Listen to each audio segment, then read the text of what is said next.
Teachers of Reddit, when did you realize the classroom wasn't safe anymore? I always thought my classroom was the safest place on earth, filled with laughter, crayons, and stories. That belief shattered on a Thursday morning when a lockdown alarm went off mid-lesson and I realized it wasn't a drill. I was teaching my fourth graders in our quiet Ohio school when I saw a man I didn't recognize walking down the hallway through the glass window of our door. His pace was slow, deliberate, and something in my gut screamed that something was wrong.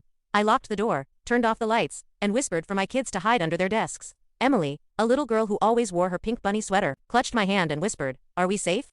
My voice cracked when I told her, "Yes, sweetheart, I promise," even though I wasn't sure. Minutes stretched into hours. We could hear footsteps, distant shouting, and the sound of metal clanging. I pressed myself against the door, every muscle in my body ready to shield them with my life. When the all clear was finally given, I was shaking. Later, I found out it was a man with a crowbar who had walked into the wrong building before being tackled by the janitor and the principal.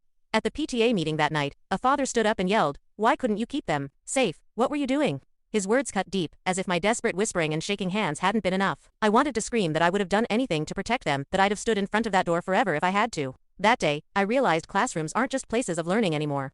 They're battlegrounds where teachers carry fear they never signed up for. Subscribe for more.